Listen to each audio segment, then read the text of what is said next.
some closeted people don't feel exhausted because they're hiding. They feel exhausted because they never stop monitoring themselves. Every sentence gets filtered. Every reaction gets edited. Every interaction becomes emotional surveillance.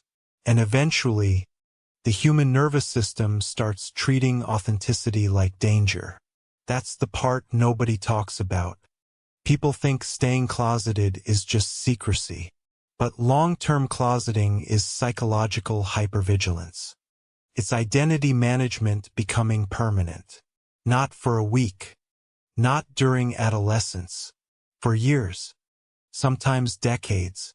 And the terrifying part is, most people around them never notice the damage happening in real time.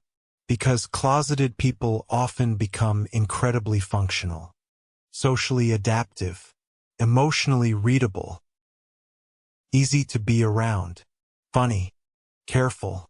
Pleasant. Non-threatening. Which sounds healthy. Until you realize most of those behaviors were survival strategies. Not personality.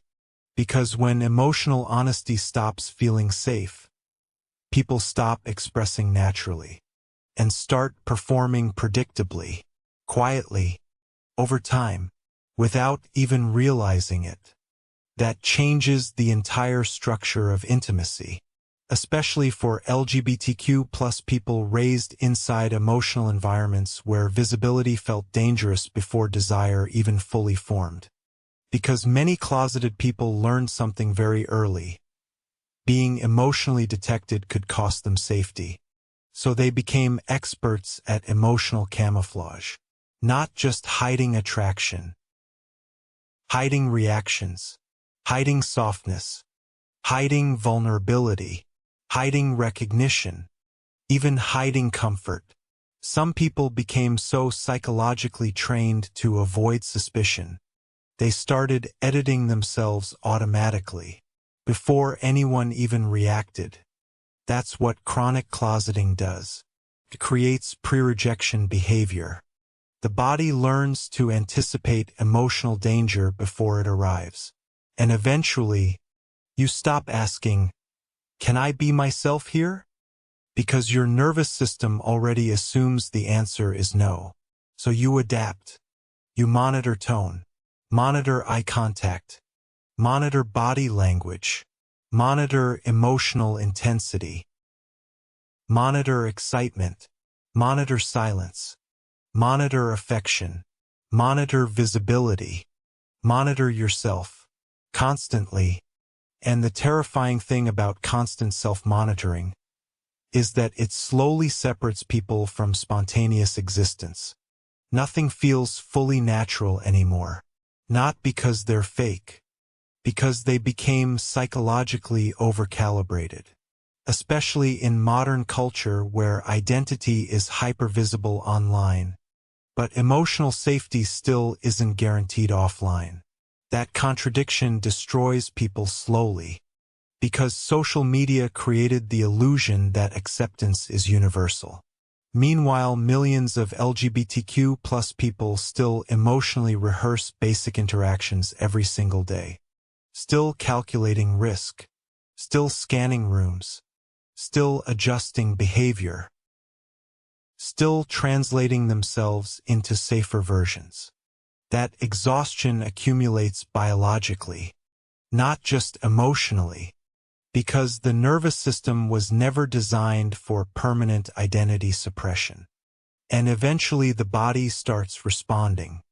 Fatigue, emotional numbness, disconnection, irritability, detachment, social burnout, emotional confusion, not because they're broken, because survival mode became chronic. That's why many closeted people feel exhausted even after completely normal interactions. A dinner, family gathering, a workplace conversation, casual joke, a harmless question about dating. None of it looks threatening externally, but internally, their nervous system is processing dozens of invisible calculations every minute. What version of me is safest here? That question alone can psychologically drain a person for years, especially when closeting becomes identity fragmentation instead of temporary concealment. Because eventually, many closeted people stop knowing where the performance ends and where they begin. That's the hidden damage of emotional self-editing. The role becomes automatic. And automatic performances are dangerous because they start feeling like personality. Some closeted people become so emotionally optimized for safety, they forget what unfiltered presence even feels like. That creates a very specific type of loneliness, one most people completely misunderstand, because it's possible to be socially included while psychologically absent. Possible to be loved without feeling emotionally seen. Possible to receive attention while feeling fundamentally unknown. That contradiction destroys self-worth quietly, especially when people praise the version of you that required self-erasure to create. Because then acceptance becomes psychologically confusing. They like me, but would they like the real version? That question haunts closeted people for years, sometimes permanently, and modern dating culture makes this even worse. Because today's relationships are heavily built around emotional convenience, fast attraction, fast validation, fast accessibility, fast categorization, which becomes terrifying for people who spent years surviving through emotional concealment. Because closeted people often don't struggle with attraction. They struggle with psychological safety. Huge difference. Modern dating apps reward instant emotional readability. But many closeted people were trained to become emotionally unreadable for survival. So they enter modern intimacy already exhausted, already cautious, already over-monitoring, already preparing for emotional substitution, already expecting withdrawal, already scanning for rejection, even in good situations, especially in good situations, because safety itself can feel psychologically unfamiliar after years of concealment. That's why some closeted people panic when intimacy becomes emotionally real. Not because they don't want connection, because real intimacy threatens the survival identity they built to stay safe. And survival identities do not disappear easily. They defend themselves aggressively. Sometimes people think closeted individuals are emotionally distant, but often they're emotionally overprotective of themselves. There's a difference. Because when someone spends years learning that visibility creates vulnerability, they stop associating openness with relief and start associating it with exposure. That changes attachment patterns permanently. Some become hyper-independent. Others become emotionally shape-shifting. Others develop reassurance addiction. Others become obsessive emotional monitors, watching every text, every delay, every tone shift, every micro-behavior, trying to detect emotional danger early enough to protect themselves from humiliation. Because many closeted people do not fear rejection itself. They fear emotional exposure followed by rejection. That combination becomes psychologically catastrophic, especially after years of hiding, because rejection after visibility feels like confirmation. Confirmation that concealment was necessary all along, and that fear quietly controls entire relationships. Even healthy ones. Some closeted people over-explain constantly. Some become emotionally agreeable. Some become invisible inside group settings. Some emotionally detach before intimacy deepens.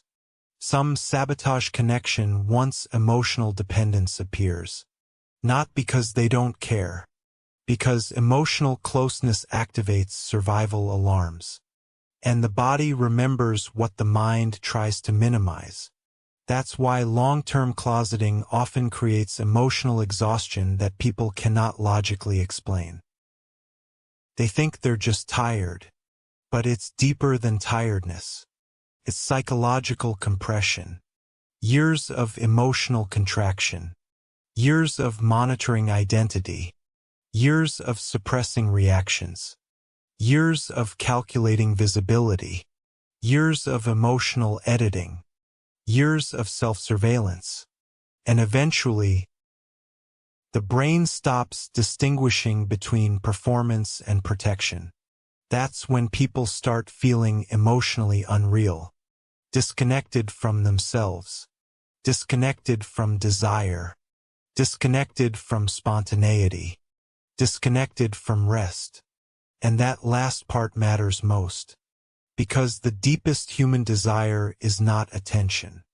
It's emotional rest, the ability to exist without calculating yourself, without editing your voice, without shrinking reactions, without filtering affection, without scanning danger constantly, without performing safety every second.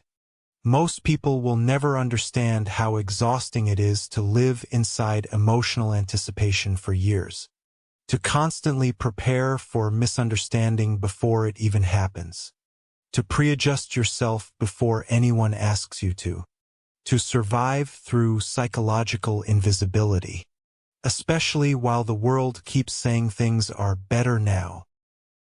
Because visibility is not the same as safety, and representation is not the same as emotional protection.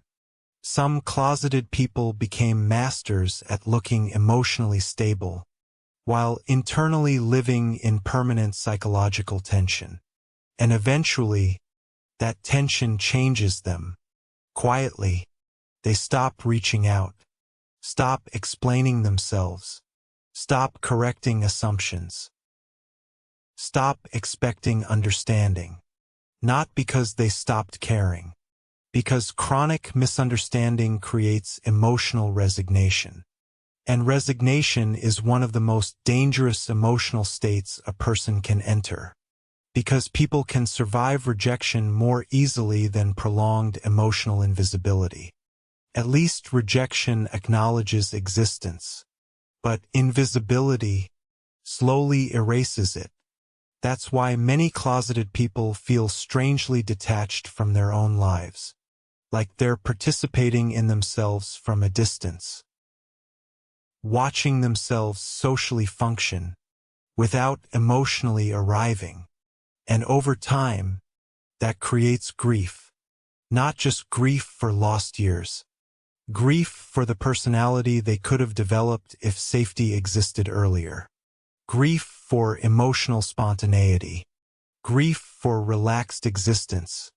Grief for the version of themselves that never had the chance to fully emerge. Because survival personalities are expensive. They protect people, but they also consume them, quietly, over years, sometimes entire lifetimes. And the cruelest part is, many closeted people become so good at surviving emotionally, nobody realizes they're exhausted at all. Because the world often rewards emotional control more than emotional truth. Especially in men. Especially in queer people. Especially in environments where acceptance still feels conditional. So they continue functioning, continue adapting, continue smiling, continue translating themselves, continue shrinking discomfort, continue carrying invisible tension nobody else can see. And eventually, they become emotionally fluent in everyone else's comfort, while losing touch with their own. That is the hidden emotional exhaustion of staying closeted for years. Not simply hiding, but surviving through permanent self-modification. until authenticity itself starts feeling psychologically unfamiliar. And when that happens, people don't just lose visibility. They slowly lose emotional rest. And sometimes, they lose the feeling of fully existing at all.